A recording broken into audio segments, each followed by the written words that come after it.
Greetings, everyone. My name is Aziz Alghashian. I'm a senior fellow and director of research at ORF Middle East out of Dubai, UAE. Thank you again for joining us. The Donald is back. The world has been bracing itself for the next 4 years of President Trump. The American First agenda is bound to affect regional dynamics. The inevitable brashness and erraticality is already causing concern. But this very same brashness, this erraticness, and dare I say, even vulgarity, also creates opportunities.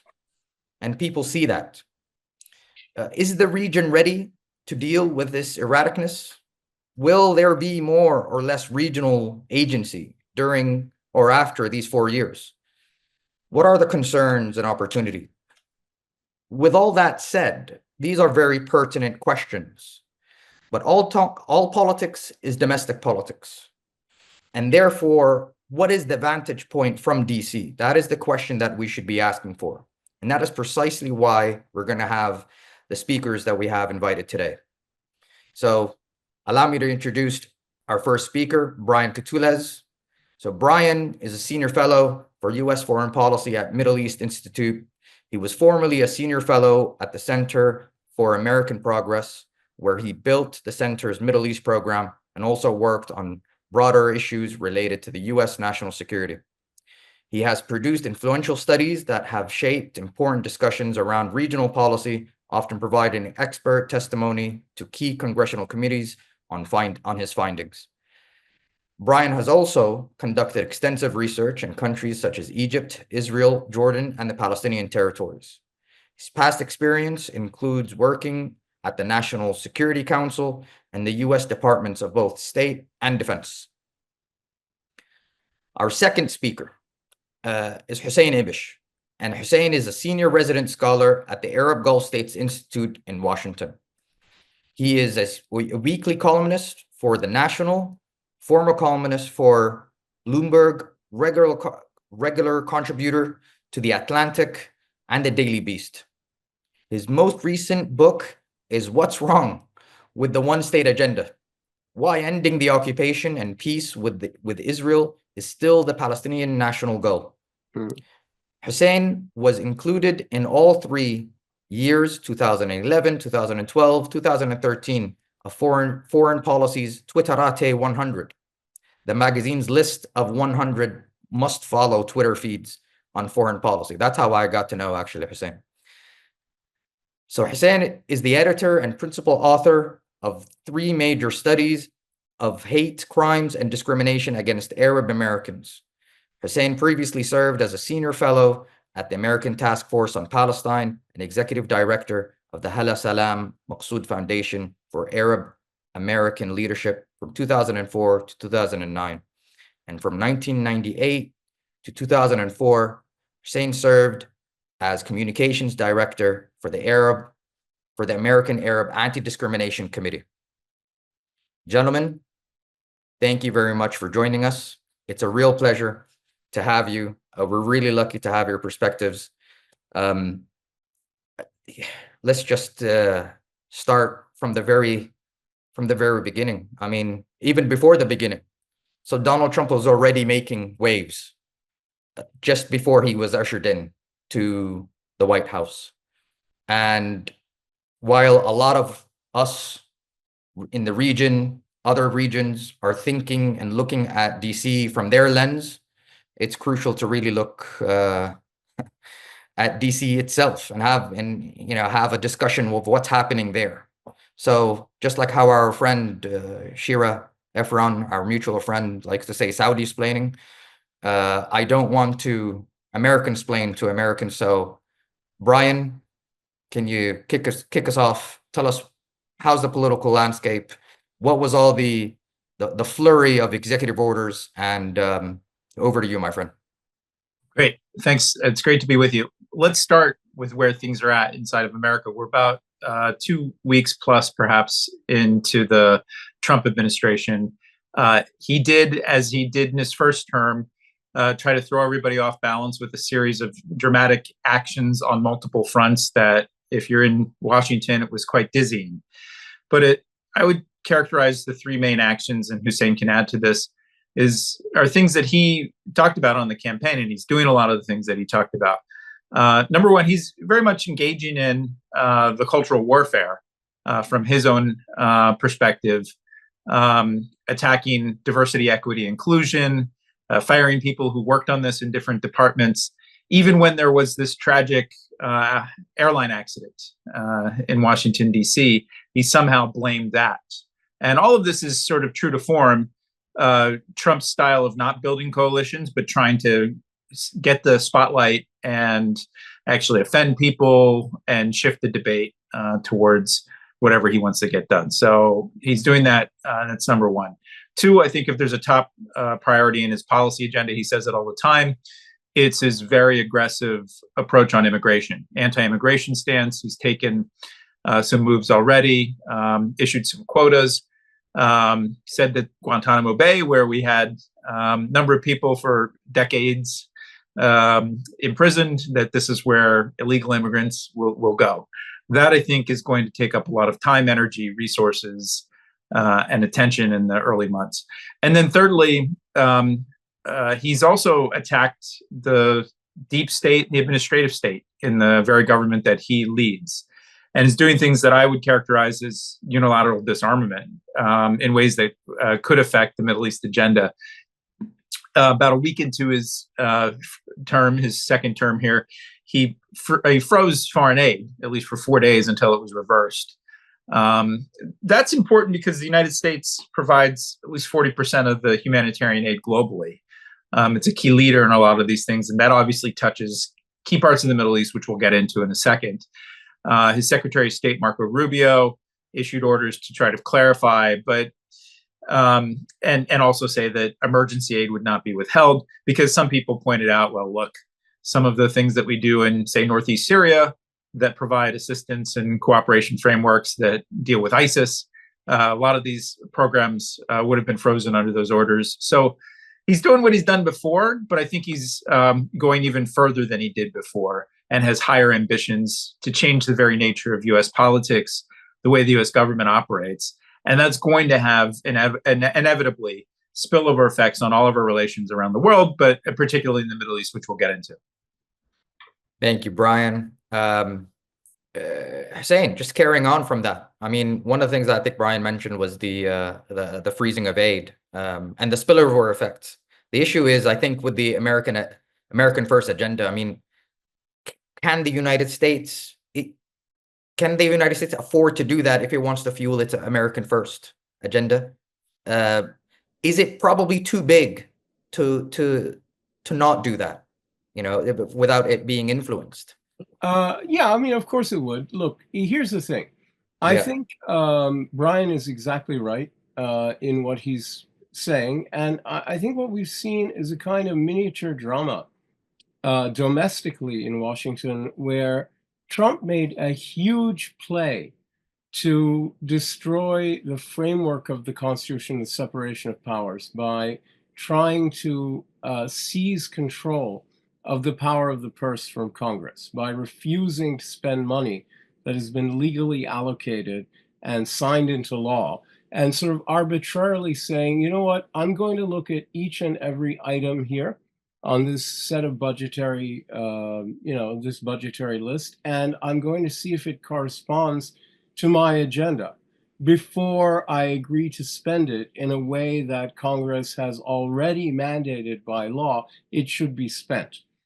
And that is a kind of, I think, a very good synecdoche, a part that stands in for the whole, that illustrates his ambitions to transform the United States from a country, sort of developed democracy based on checks and balances, into a quasi-monarchical system, or at least an authoritarian one, in which all major power is concentrated in his hands in the White House. In other words, the idea really is that Congress controls the purse, whereas the executive branch, the presidency and his agencies, control the sword, are the dynamic wing of the government, rather than the, controlling the money. And that each would then check each other. And by saying, I'm going to get to decide when and how I spend any money that Congress may have appropriated,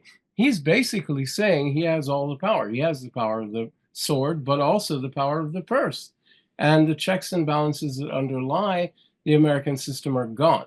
Now, under such circumstances, it's important to note, though, that that only lasted for a few days. He was not able to sustain it. He was sued by, several, at least I think 24 and more attorneys general to stop this outrageous power grab. And I'm not sure it would have fared very well in the courts, even in the current Supreme Court, because it goes so far in destroying the balance between Article 1, which gives Congress the power of the purse, and Article 2, which gives the executive and the presidency the power of the sword.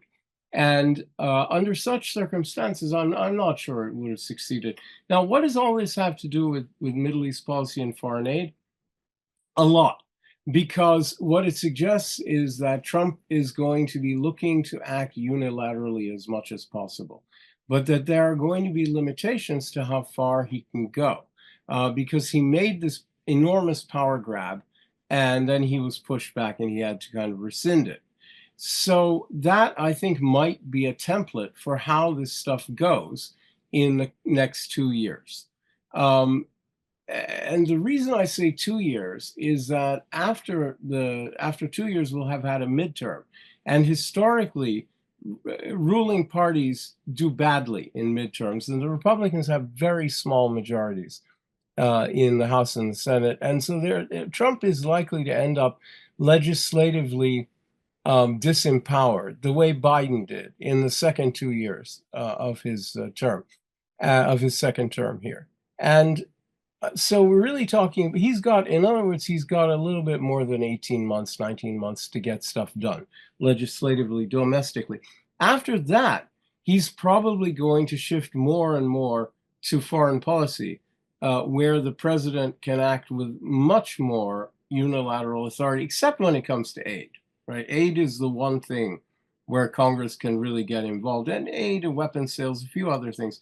But there's a lot of discretionary power the executive has without need to get the approval of the legislature. And Trump may well explore that. I believe that Trump is looking at least two major potential big agreements in the Middle East that he could try to get.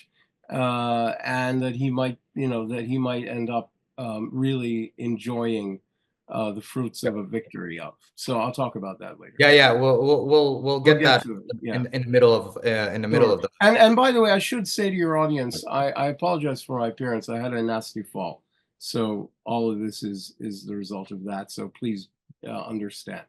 You do as the late Martin Indyk said, diplomacy is a blood sport. So well, there you are. So yeah, so we're in the right place, my friend. Definitely. You're looking great. You're looking great. So Brian, that was true.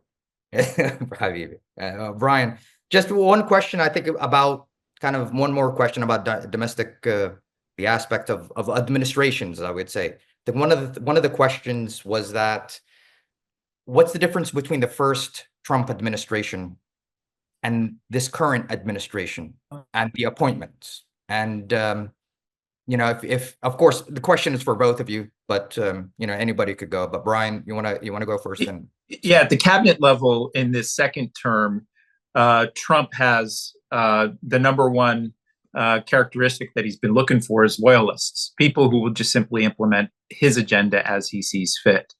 And he's got that so far. It's still we're still in this confirmation process because we still do have checks and balances, and the Congress does have to approve cabinet level and then some other senior officials.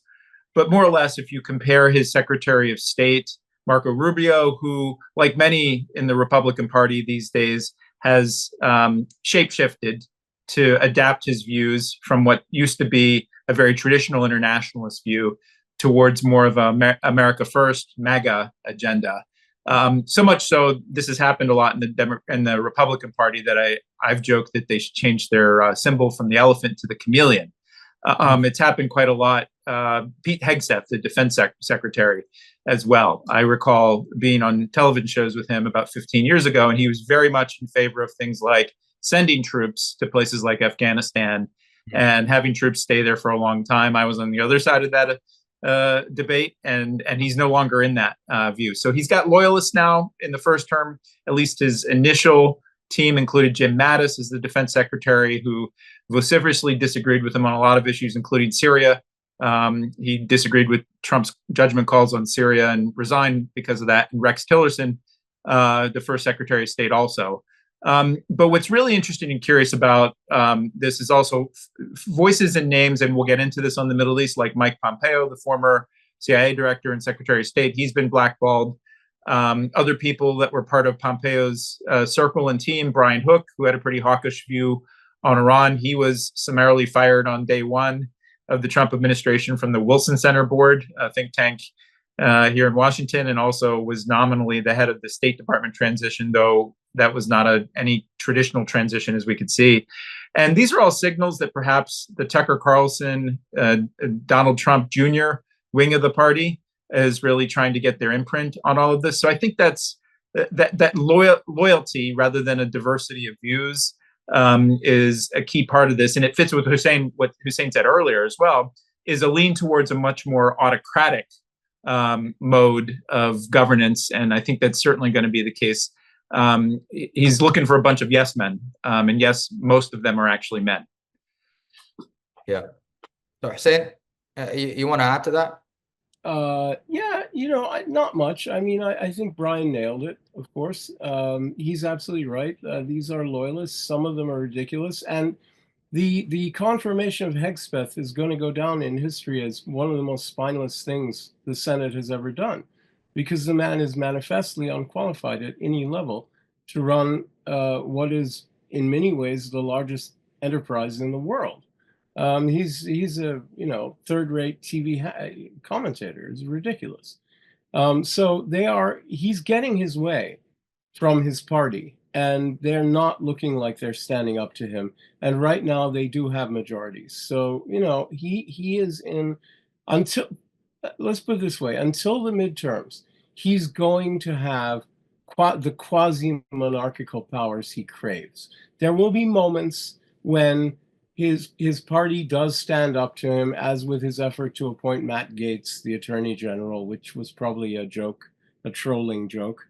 And also, some other moments when he was, going too far, maybe for some of them. And he'll get opposition, and courts will be obstacles as well. The courts will issue injunctions, and they'll rule against him. Even the Supreme Court may well rule against him if he goes so far as to try to eliminate Article 1, in effect, of the Constitution, as with his money grab. So, yeah, there are these obstacles, but other than that, yeah, we're looking at 2 years of probably pretty autocratic single-person rule in the United States, and it will affect the way the U.S. deals with other countries. I think there's no doubt about it. You are not going to be looking at a traditional American system where power is diversified among different agencies and different interest groups. The biggest decisions will be taken unilaterally at the very top.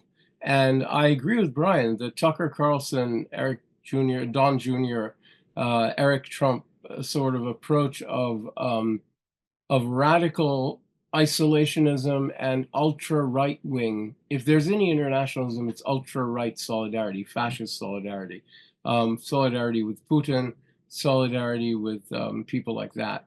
Very ugly forces in Eastern Europe in particular, or even in Western Europe, the AfD in Germany, and the French neo-fascists as well.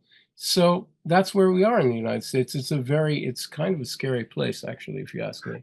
If I could add to that, I agree with everything Hussein just said. It is a scary place. I do think even a couple of weeks into this, and we should watch carefully where Donald Trump's popularity and favorability ratings are and how quickly they diminish, because he actually came in with a higher favorability rating during the transition period than he did in the first term.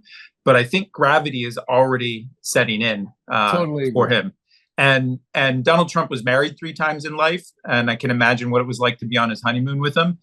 This may be a very short honeymoon politically in his second term, though Hussein is right, is that because of this chameleon dynamic that I talked about in the GOP, Well, and shapeshifters, you're going to have a lot of rubber stamping. But then I think there could be some breaks if his agenda really backfires in some sort of way, especially economically. And I hope we're going to talk about the Middle East, of course, but I hope we talk about his approach to global economic affairs, which actually I think will impact the Middle East, but will definitely impact Americans if he implements what he's been talking about. Yeah, let me add one thing to that. I think Brian is really onto something, and it's especially inflation, right? If there was one issue that seemed to drive the turn of most Americans away, or many Americans away from the Democrats and away from Biden, it was the inflation that they experienced, particularly when it came to food and the cost of money, the cost of borrowing, because the rest of inflation was kind of controlled, but those two were never fully controlled. And Biden never explained that he deliberately chose to protect jobs at the risk of inflation. So he never explained to people what he was doing, so people didn't understand it. And that was a really huge mistake on the part of Biden. He should have trusted the American people to understand the choice, the adult choice he was making between two bad things. And he chose correctly, and they would have appreciated it if he would have ever explained it to them, but he didn't. So what you're ending up with now is Americans expecting inflation to go back to something like the way it was before the pandemic, right? That's what people are wanting. And what Trump is implementing is a policy of tariffs, which is going to raise prices, and a policy of expelling migrants, which means expelling workers, which is going to raise prices. You could hardly pick two policies better designed to spike inflation, especially on things like foodstuffs or the kinds of cheap consumer goods that ordinary Americans buy at Target and Walmart and Costco. And I think there could be an incredible degree of buyer's remorse if Trump really goes ahead with major tariffs and major expulsion of workers, which will be very expensive. Right? It's going to be extremely expensive to expel all these migrants. And then also, that will produce tremendous labor market pressure on industries like construction, building maintenance, food processing, agriculture, meat packing, waste disposal. I can go down the line. And all of that is going to be felt by the public. And so I agree. I think Donald Trump is kind of setting himself up to become really greatly disliked by the people who expect something very different than what he's actually selling them. That's a very great oversight into something that's very broad in the United States, and probably a lot of people are not understanding the magnitude of some of these decisions that are really taking place, or the intentions that he has. And speaking of intentions, he is a deal maker. He's trying to get have his cake and eat it. And one of these things is basically he likes to make deals. That was one of he says he does. He says he does, but he doesn't have much of a history of it, either domestically or internationally. It's a role. It's like a character. And segueing on from that, I think one of the things that Brian published recently in his just latest publication here is basically one of his. So Brian, you had a publication called "Beyond Maximum Pressure in U.S. Policy on Iran." So this is what you said. President Donald Trump now faces a much different Middle East in his second administration than the one he dealt with before. A region reshaped by more than a year of war, as well as several years of shifting patterns of relationships between key regional powers, particularly Israel, Iran, Qatar, Saudi Arabia, Turkey, and the United Arab Emirates.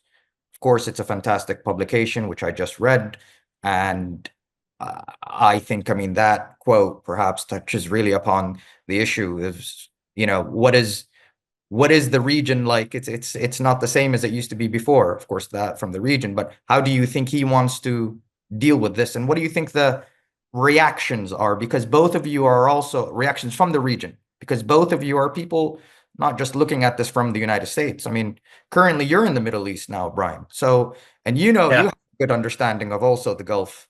If I hadn't crashed, then I would be on my way there right now. Yeah. Seriously. So That is was it the what plan. it's not the same? Well, soon we'll be there, Hussein. Soon, Inshallah. inshallah. Yeah. So first, I want to say that I think probably impressions of the United States in the region right now have actually been much diminished over several administrations. And it's not a Republican or Democratic thing, but I think an overarching dynamic is just the impression that America is not strategically reliable, if it ever was. But I think it was, particularly in the 1980s and 90s, or at least seen in that way by some of our key partners. And again, in the United States, we love to engage in the partisanship and ideological issues. But what I hear pretty consistently over the last 5-10 years, from Obama to Trump, #1, to the Biden administration, and it's still a little too early to say with Trump 2.0, but just this sense that America ain't what it used to be when it comes to the relationships in the region. People have vivid memories of whether they were against the 2015 Iran nuclear deal, and they suffer to this day Obama trauma, and they need Obama trauma therapy, as I often say to my friends around the region. Or people talk about things that President Trump did not do when he was in office, when their countries were attacked. And some have even gone so far as to say that this is the end of the Carter Doctrine, where the United States would play a role in the security umbrella. I'm not sure that that's the case, but there's just a deep sense that the United States is much more consumed with itself. And I think the Biden legacy in the Middle East, sadly, is going to be one that's damaged. And Hussein has written considerably about this, very forcefully about Biden's approach to the Israel-Hamas war and what was done, what's been done, and what still is in some ways happening in Gaza, though there's a ceasefire.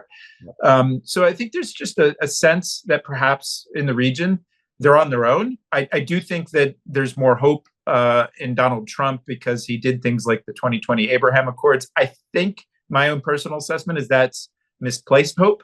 That I think when you look at the balance of Trump's priority for his second term, yes, he would love a Nobel Prize if he were to get an Israel-Saudi normalization accord, but I don't think he has a plan to do that. Yes, I think he has different instincts. Some on his team want more maximum pressure on Iran and want Israel to continue with some actions that further weaken the regime in Tehran. But then there's the other impulse that Trump has of he'd like to solve this peacefully. So I'd close by saying that I think it's still too early to say how much he'll really invest deeply in this part of the world. I think he'll give it a go, but I don't think they have a clear plan. And the last thing I'd say in this Iran report that we just put out last month in January, I wrote with Alex Vitanka and Patricia Kadam. It's a product of several months of research, and essentially says that if Donald Trump wants to pursue some sort of diplomatic approach to Iran, he would be wise to do that in close coordination with some of the countries in the region that have repositioned their relations with Iran. They're having conversations that are deeper, longer, stronger in a sense, and that they're simply looking at the Iran challenge through the lens of just the nuclear file and what Israel may or may not do kinetically. And its military option is too narrow and too risky. And there's not much appetite for that sort of thing. The main point in our argument is that whatever Trump does, and despite his unilateralist tendencies, he'll want to try to leverage these partners that America has in the region that are the neighbors of Iran and have strong views about how to shape that relationship. I don't think for a moment that the Trump team is even positioned or ready to take these kinds of arguments, but we put it out there as a template to help explain that this region has changed quite a lot since he was last in office in 2021. I mean, before I get to you, Hussein, I think just a few words also just on Saudi foreign policy and the way this rapprochement is. So one of the aspects that has changed was the Saudi-Iranian rapprochement and GCC-Iranian rapprochement generally. And you know what I think is very fascinating about this, and I said this in DC recently, is that I think what has changed this time is perhaps there is a real process. We're still not there yet, but there is a real process of changing this GCC Iranian relationship from one that's exogenous to one that's more intrinsic. That's there's something more organic within this process. That there's something that's trying to shield from the whims of political capitals around the world, and so, sort of try to get themselves to sort problems out between themselves more. Have a Yeah. more defined process. Have No, a and, more and in essence, that we're saying recognize that that's a new dynamic. Countries are much more assertive in their own self-interest. It may not align completely with the United States. It certainly, I don't think, aligns with the current Israeli government on this, but they would be wise to do that. And last thing I'd say about this paper, again, take a look at it beyond maximum pressure, is that the international frameworks that were developed first under George W. Bush through the Obama team and carried through to the first year or so of the Trump team, and then Biden attempted a little bit, but it really didn't work. The P5+1 international framework is just not relevant right now as much as the conversation that's happening in the region. So listen to and sync with all of the actors in the region. They might be able to actually produce a better, more sustainable pathway with Iran and addressing the many challenges that country poses to this region. Yeah. I wanted to pose a question to you, Hussein. I would listen to a DC-based analyst, commentator, and one of the things in the interview he said that the three priorities of foreign policy that the Trump administration has, or the three mega deals that they want to do, is, of course, there's one thing that we didn't touch much on, which is Russia and Ukraine, Saudi Arabia and Israel normalization. This is clear. Iran. And the Iran deal.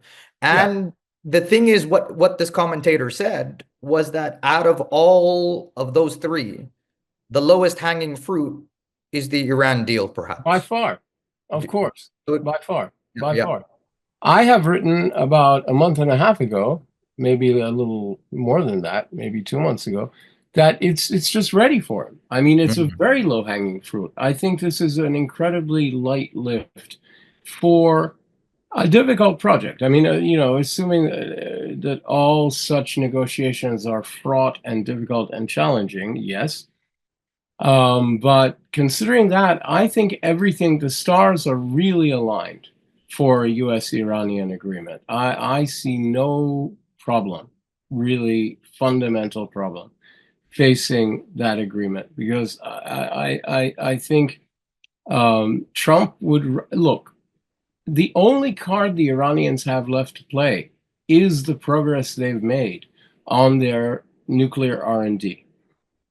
They could sprint towards a bomb, but they would be sprinting towards disaster, because they know that the U.S. has a very well-developed military plan to destroy their nuclear facilities in a matter of a week, with constant sorties of B-2 bombers dropping bunker buster bombs on their facilities. And it could be that the U.S. might miss one or two important things, but they would surely get most, if not all of them, really, because Iran intelligence is deeply penetrated by Israel. We've seen example after example of that. So the idea that the U.S. just doesn't know where really important stuff is a little far-fetched to me.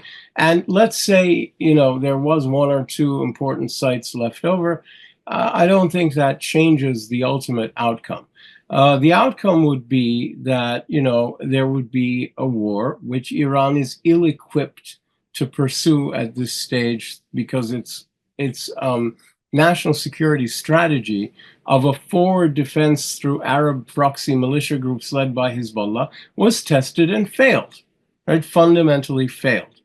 So the main card what the Iranians need right now is time and space to regroup and reconnoiter and rebuild. They really need that. Their national security strategy is in tatters, and they're in big trouble. They do have a card to play to get that, which is the nuclear R&D that they have done since Trump withdrew the United States from the JCPOA. Now, it's true that Russia cannot play the role that it did during the JCPOA, but you could have China or India holding the Iranian enriched uranium, nuclear materials in escrow for them. Yeah, you could certainly have the IAEA playing a much bigger role. And something more than that. You could go beyond just the question of the nukes, which in 2015 and 2014, the Iranians wouldn't discuss with Obama. Trump could demand to put the militia groups and Iran's support for their militia groups plus missiles on the table. And I think the Iranians will refuse to discuss missiles, saying that, accurately, that unilateral missile disarmament is highly unusual, if not unheard of, in international relations. They're not going to do it.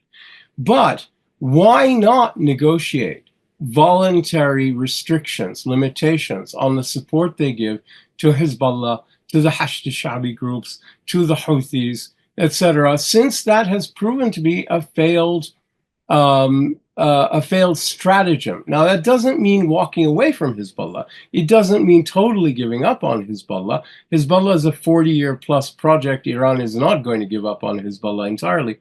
But you might switch emphasis from Hezbollah as a militia group that's supposed to provide a forward defense against attacks on Iran's nuclear facilities to a political force that leads a kind of newly politicized, reborn version of the axis of resistance that is more of a political movement than a paramilitary one, right? And in that way, the Iranians might negotiate security through an agreement with Trump and with the United States and try and get more than 15 years, try and get 20, 25 years of sanctions relief and regime security in return for not weaponizing, not going for a bomb, which, as I said, would be a sprint towards disaster. So from the Iranian point of view, this all makes a lot of sense.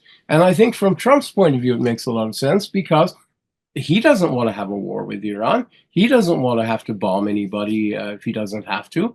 And he would love to make this deal and say, see, I was right. Obama did a terrible deal. I could do a better one, without giving Biden any credit for everything that's happened, for everything that's made it possible. Just pretend that magically it's the Trump touch, and demand a Nobel Prize. And I think that, is a fairly easy lift if he wants it.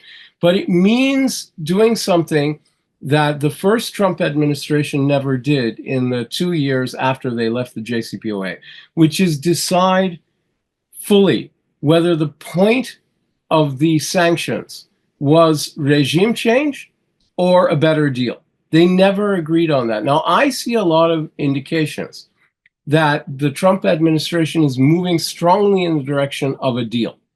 The firing of Brian Hook, which Brian referred to a minute ago, Brian Katulis referred to a minute ago in this conversation, is a very good indication that Trump is kind of fed up with the regime change agenda and is more interested in the idea of sanctions as a means of softening up Iran. I'm not sure that they need that much more softening up, frankly. It might just be theatrical even for domestic consumption. My view is the bigger challenge is you wait too long and the Iranians give up and move on and start looking for alternatives. But right now, I think they do want to do that deal. And it would be a very good idea to do it. As for the Saudi, I'm going to leave Ukraine alone because I'm not an expert on Eastern Europe at all. But the the Saudi-Israeli-American triangular deal is the other big one. It's possible that the challenge there is to bring the Saudi ask down. Right now, they're talking about a Palestinian state with its capital in East Jerusalem, and that's obviously not on the cards. So that demand has got to come down. But the Israeli position on a Palestinian state has to also be modified. They have to bring the price Israel is willing to pay up. So the way to square the circle would be to get the Saudis to agree that it is sufficient for Israel to recognize that the Palestinians have a right to a state, between the river and the sea. I mean, not in Jordan or Burundi or Botswana or Indonesia, but between the river and the sea, without defining its borders or anything like that. And Israel agreeing to enter into a negotiating process explicitly designed to create such a state, right? That might be enough for Saudi Arabia, combined with an end to the Gaza war and a lot of support for the Palestinian Authority. That would bring the PLO back into the negotiating process, obviously. So it would be a lot of victories for the Palestinians, and it would be Israel for the first time ever agreeing that Palestinians have a right to a state in Eretz Israel, in historical Palestine, right, in Palestine. And they've never agreed to this. There's no Israeli document that says that. Yeah. And so if they could get the Israelis to agree to that might not be enough for Palestinians, but it'd probably be enough for the Saudis, in my view, if the Gaza war is really ended and there's generalized calm and what have you. The bigger problem is the Israelis. Can you get the Israelis to do even that? Yeah. And I'm dubious. I'm not sure at all. I think we're looking at an Israel that is hell-bent on annexation, hell-bent on seizing the West Bank, and can live, can sort of take it or leave it when it comes to the Saudi deal. That's more important to Saudi Arabia and more important to the United States. But Washington and Riyadh are both dependent on Israel to be reasonable on the Palestinians in order to get this deal through. And I am very skeptical that the Israelis are in any mood to be reasonable. And it's not just October 7th, right? They were not willing to be reasonable before October 7th, when the Saudis were asking for a lot less, which was just an expansion of the role of the PA, more money for Fatah, and some kind of re-engagement with the PLO. That was way less than what they would possibly ask for now, and the Israelis weren't willing to do it then. So I'm skeptical.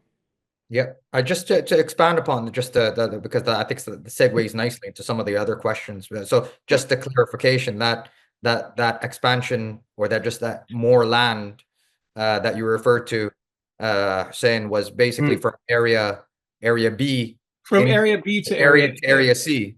No, from area B to area A, or from area C to area B. Yes. That's it. Yeah. So basically, I mean, influence from the Palestinian aspect. So basically, area B, they get to have more from area C, which is basically under control. Exactly. And more of area B included in area A. In other words, exactly. And for the listeners, what we mean is expanding the amount of territory under different kinds of Palestinian, limited autonomy in the occupied West Bank. Yeah. And so, but you see, this is now entering into another question that we've had discussions with before, because about the Saudi-Israeli normalization, which is that's something that is really being discussed very much, a lot, all the time. But I think you both alluded to this, and this probably brings it back to American politics. So what the Saudis do want, and have made clear time and again, is that treaty. Yeah. And that they want two things. Let me clarify what they want. They want two things. They want a strategic alliance agreement, and they want a new mutual defense treaty, both of which were negotiated almost to the commas by the Biden administration. The mutual defense agreement was based roughly on the agreement between the United States and Japan in the early 1950s. And it would be the first one the United States has made with a non-democratic country since the early 1950s. A very big deal. It would have to be ratified by the Senate. And that's why the Saudi recognition of Israel is so crucial. You cannot get it through the Senate without that. And that's where the Israelis have kind of this weird veto. And correct me if I'm wrong, Brian, it's 67 votes, according to Lindsey Graham, is that you have to get 67 votes in order to get that kind of treaty ratified. But it depends. It depends on the nature of the deal, because there could be less for less, slim down options. Also stipulating what Hussein said earlier, that Trump himself is looking to break the checks and balances. So he may try to ram certain things through in an unconventional way. But I think what Hussein said is essentially correct. Without some sort of pathway to a Palestinian state that's defined, and we've seen it, we've seen this dance when Crown Prince Mohammed bin Salman last September pretty much outlined a strong red line. And yes, people say, well, he'll walk back from that, but almost immediately inside of Israel, you see this in your work, Aziz, inside of the U.S. debate, people were like, no, he doesn't really mean it. And one thing Hussein I don't think mentioned, though, I think is really important, is the statements that Trump has now made 3 times at least about Palestinians in Gaza going to Jordan and Egypt. That's in no way a part of a formula or a step towards getting the broader deal. Unless some might argue, well, he's just trying to get leverage and tell people that somebody's going to have to pay some high costs here. I think it's almost certain that, yes, the reconstruction of Gaza and what the PA would need to create a pathway is a considerable enterprise. It's a multi-year enterprise that will outlast the Trump administration. We're talking billions of dollars, and U.S. taxpayers aren't going to pay it. Israelis certainly aren't. So there's going to be some sort of formula that needs to be crafted. I just don't think his opening gambit here is the thing that actually builds trust and confidence in some sort of stable long-term plan, nor does it shock the system of the Israeli political debate in ways that I think needs to happen for the broader deal to work. I mean, to the contrary, what it does is it sends a signal that Trump views Palestinians as Lego pieces or obstreperous tenants refusing to vacate a property in Manhattan that he wants to develop, right? Whether it's beachfront developments in Gaza or an expanded Greater Israel in the West Bank, it's still get them out by Friday. They've got to go. And this giant bailiffs, which is basically there needs to be some bailiffs to take them out, basically. Yeah, this attitude, exactly. This attitude about Palestinians and their presence on their land probably speaks more clearly, since Egypt is not going to agree to take them and there's nowhere else they're going to go. So they're going to stay in Gaza. But you could easily see in the context of an outbreak of major violence in the West Bank, this Israeli government saying they have no choice but to draw a new border, and with in the context of fighting and chaos, lots of Palestinians ending up on the other side of that border, and Trump agreeing with the Israelis that, well, it's for the better. That is an entirely, that is the signal he's sending. If he's not intending to send it, then he's not understanding the cultural dynamics of Israel. Yeah. I mean, it was very astonishing to hear those things. And to not only that, but it's not to me, not but to me. It's never, well, yeah, but some people are surprised to actually have that articulated, and perhaps that's the era that we are in, because there is this aspect where now we are normalizing expulsion. Yes, we're normalizing basically ethnic cleansing. That is correct. Yeah. So, but if we're in that era, Aziz, and I was at this conference recently where you were at, and I was talking to some of my friends who essentially said, well, then why not fight fire with fire in this period where a lot of the Arab Gulf states, including Saudi Arabia, feel they have agency to shape things, and I don't think they'll do this in the early stages of Trump, but they could actually be clearer and restate some of their red lines and some of their positions. Not certain that will happen given the issue sets of Iran. And then the other issue, which I hope we talk about a little bit, is Trump's likely approach on energy and economic policy, which actually I think can put the United States at odds with some of our closest Arab partners in big ways.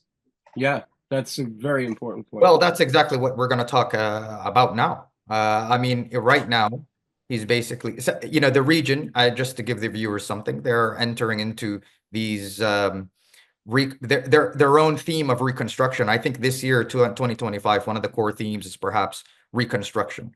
Unfortunately, there's reconstruction of Gaza, there's reconstruction of Lebanon, there's reconstruction of Syria.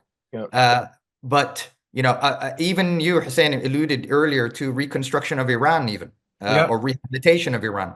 Mm. But there's another aspect that I think also many people are not over or not appreciating enough, is that some of these Gulf countries that are perceived to be incredibly wealthy are embroiled in their own reconstruction of their own economy. No doubt, no doubt.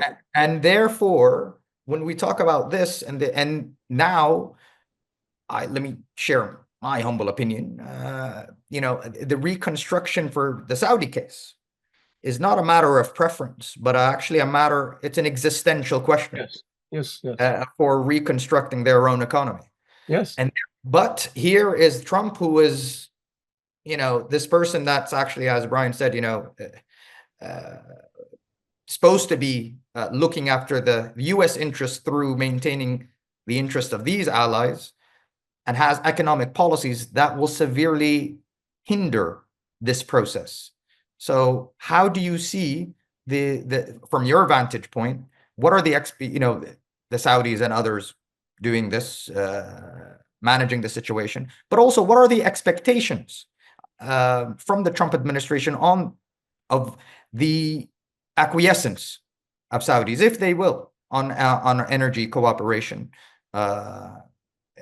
What do you think? What do you guys see? I mean, just also to contextualize this, 2022, there was October 22, there was a spat between Saudi Arabia and the Biden administration.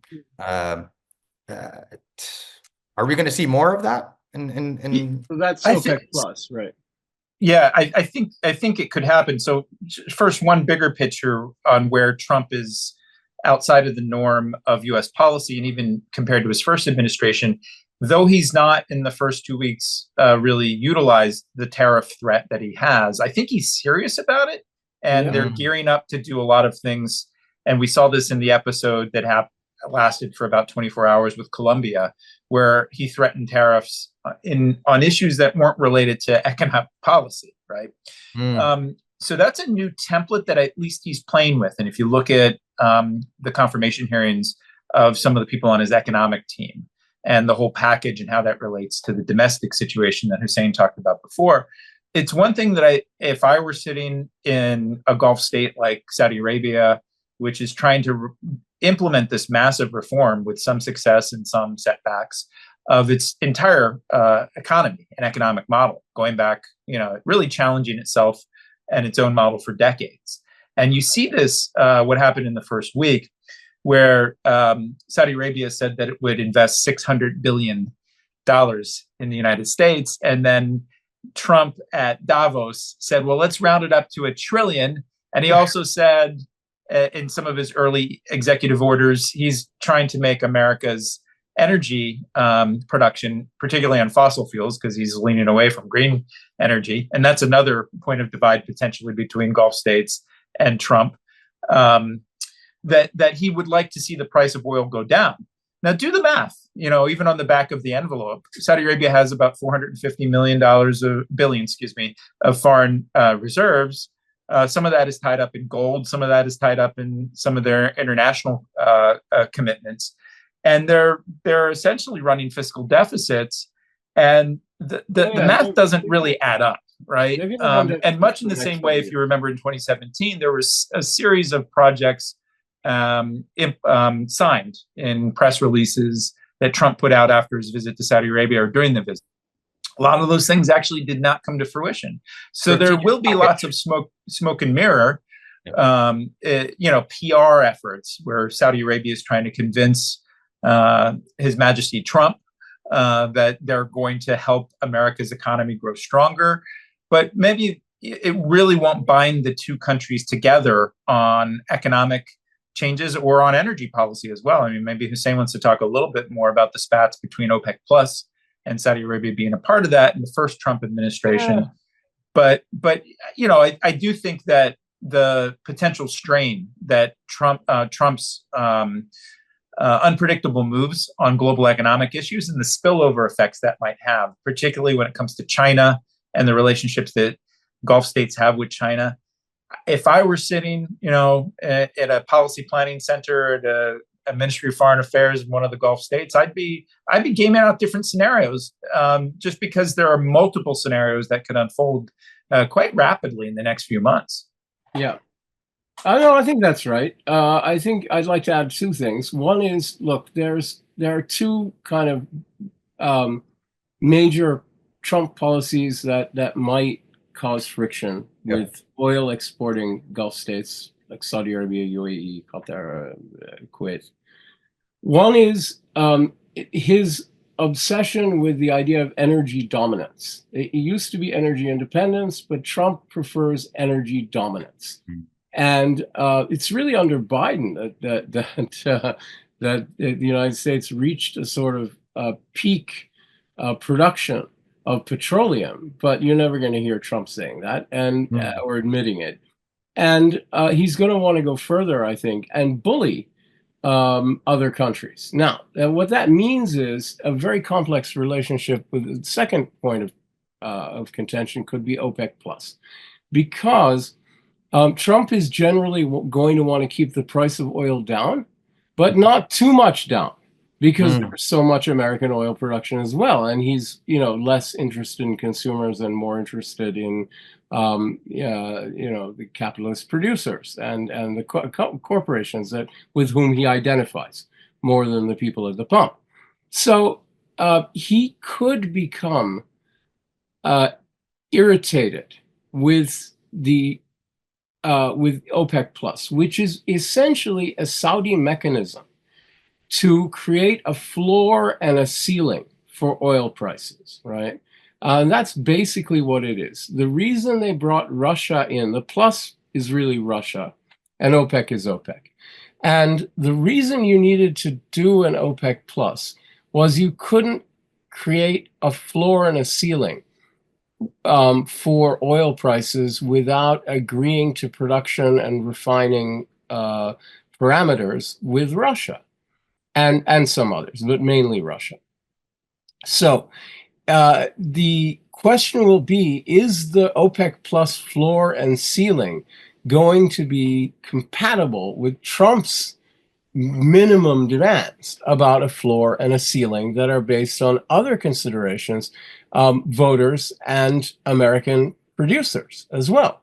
And that's where there could be some real conflict. The only thing is, with Trump in, you have a major irritant removed, which is that OPEC Plus was perceived by a lot of Democrats as an anti-Ukrainian, anti-European plot, in which Saudi Arabia was helping Russia put pressure on Europe by driving up the price of energy for the Europeans. And that, of course, was not at all the Saudi intention. The Saudis are trying to create a predictable flow of income as they do this economic transformation we keep talking about. That's really what the Saudis are up to. But a lot of Democrats, received this as Riyadh siding with Moscow against the Europeans.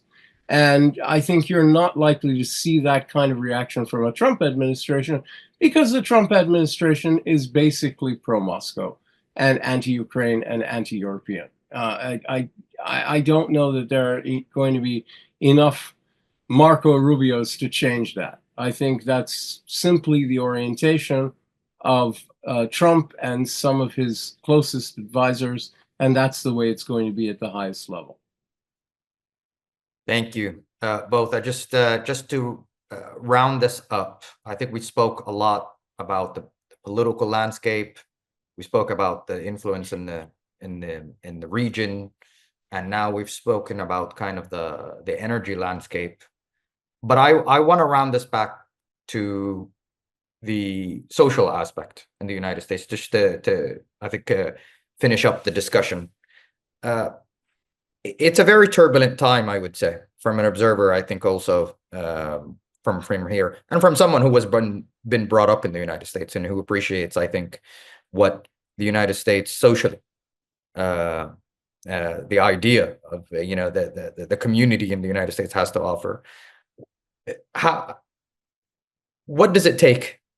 And it's a big question to be in a better place.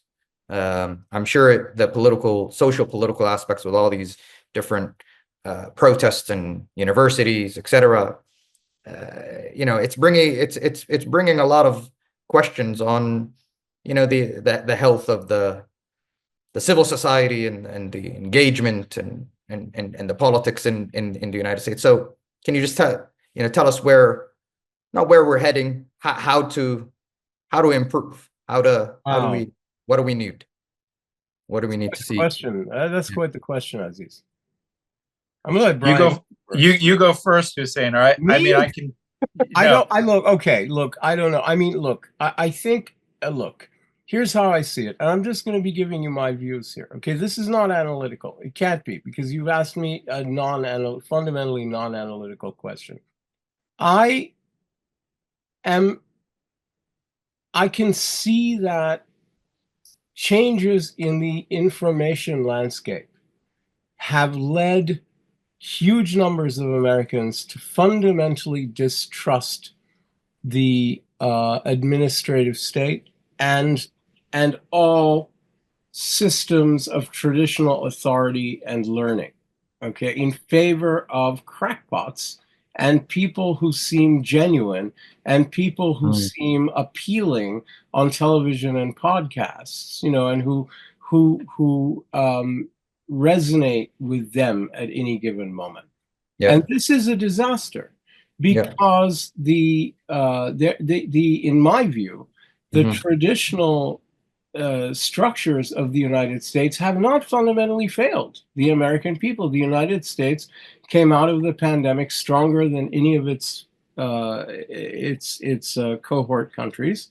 It had a soft economic landing with inflation under 3% consistently for the last 2 years of Biden, well under in most cases, and something close to full employment. I mean, this is a miracle. This is a freaking miracle. But the public was not happy with it, and they're not happy with it. I think partly because, again, the price of food and money was high, so they had the impression that the economy was worse than it was. Plus, there's this basically the ultra right wing campaign against expertise, against knowledge, against learning, against traditional forms of academic and institutionalized knowledge and expertise has won. It began with Clarence Mannion, with his little radio broadcasts in the 1950s, and expanded into, ultimately like Rush Limbaugh talk radio, and then Fox News. And now we have this podcast world with Joe Rogan and all these other people with alien civilizations 1 minute, and vaccine skepticism on the next minute. And then, Trump is going to destroy the deep state that doesn't exist on the third minute. And it's, what we've ended up with then is a society that fundamentally does not trust its own structures of knowledge and authority. And that's a crisis. I don't know how you come out of that crisis without another fundamental change in the media landscape. I think this last election was the triumph of disinformation over information. I really believe that, and that was the single biggest factor among many factors. But what that means is that huge numbers of people in the United States simply do not believe those who have the real knowledge, and they're prepared to believe anyone who says something that sounds more appealing in some crackpotted way. So we've got Robert F. Kennedy Jr. about to become the Secretary of Health and Human Services. The man is, beyond a crackpot. He's a kook. He's a nut, and he's going to be put in charge of all of this stuff. And that is a catastrophe. That's probably the most representative aspect of all of these of this crisis of governance and leadership. It's not just a crisis of governance, it's a crisis of leadership. The entire sort of people call it the elite. It's not really the elite because they're not a moneyed class, Yeah. but the information elite, the elite of expertise and knowledge and education. There is a huge crisis for these people. I think because they've been targeted successfully by a campaign of hate and disinformation that has gone on for 75 years, and it's become very effective and it's very dangerous. Yeah, I don't know how you fix it. And just yeah, I just wanted to say, Brian, we started with you. Let's circle back the entire discussion here. So please take it away, my friend. Yeah, so I think Hussein covered a lot there on this big topic of Wither America. Maybe 3 points I'd highlight. One, I've taken to call this challenge that we face in America, and it's not new, the Humpty Dumpty problem. Yeah. From the little kid's poem, Humpty Dumpty sat on a wall and he broke, and then all of the king's horses and king's men couldn't put Humpty back together again. And I think a lot of people have been assessing this, and it's not a new dynamic.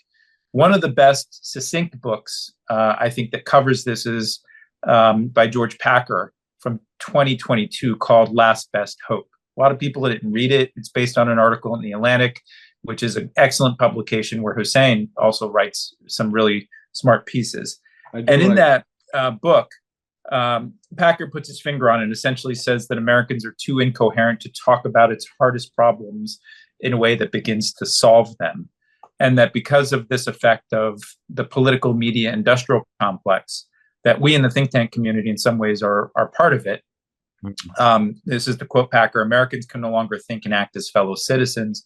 We look for answers in private panaceas, fixed ideas, group identities, dreams of the future and past, saviors of different types, everywhere but in ourselves. When none of this sets us free, then we turn against each other. So that's the dynamic we're in. I think that dynamic in Trump 2.0 for Americans is on steroids. We're fed this every day. It's actually quite not healthy, and it's very bad. The second thing I'd say is that taking it to sort of the Middle East, but also foreign policy for the United States, is that our external competitors see this and they exploit it. And this is a fact. It's not a conspiracy theory. No, the intelligence agencies have been warning of this, that Russia, China, Iran, others exploit these divisions and fissures to induce paralysis in the US policy response. I would submit to you that I think some of the things that have come out in multiple administrations, and I think will likely come out in the Trump administration, is a reflection and a refraction of some of the attempts at influence on US policy. And again, I'm not arguing that anyone is a Manchurian candidate. I'm just saying that external actors see these divisions and they exploit it to their advantage. Where do we go from here? It's not simple.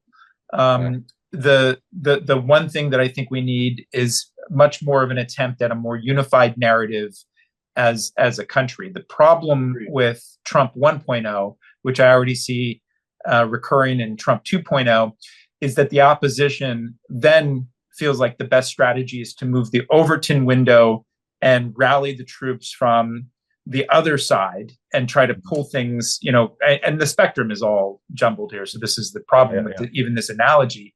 But if Trump does things so offensive in one direction, then the counter reaction is to say, no, well, we're going to pull in the opposite direction. And I don't think that's the wise thing to do. I think the wise thing to do is to anticipate Trump's mistakes in governance, in politics, and policy, and then try to rebuild what I've called the vital center. Though that may be irrelevant, as Hussein and I have talked about here, for the next year or two until the midterm elections, building that relationship and relationship capital and just a discourse from that center could actually be the thing that helps America save itself. And now it's not going to happen at the national level, but I do see, and we've seen even in the first Trump era, because we're a federal system, at the state and even local level, where people are necessarily more pragmatic and build relationships with one another and conversations. The bigger problem is what Hussein identified, is that we've got a national media industry and a political industrial complex that essentially feeds off of these divisions, much in the same way that the Chinas and Russias and Irans of the world exploit those divisions as well. So it's not a simple answer. It's a long-term project. It's one that I think Trump will make more difficult each day that he governs the way that he governs. And even calling it governing, I think, is giving him too much credit.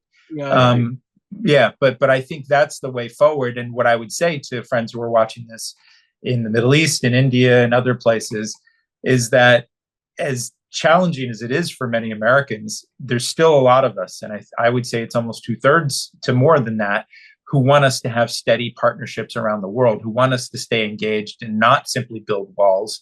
We're going through our own particular episodes here, but I actually think on the back end, we will be even more reliable and effective partners in the longer run, despite what happens in the next 3 to 4 years.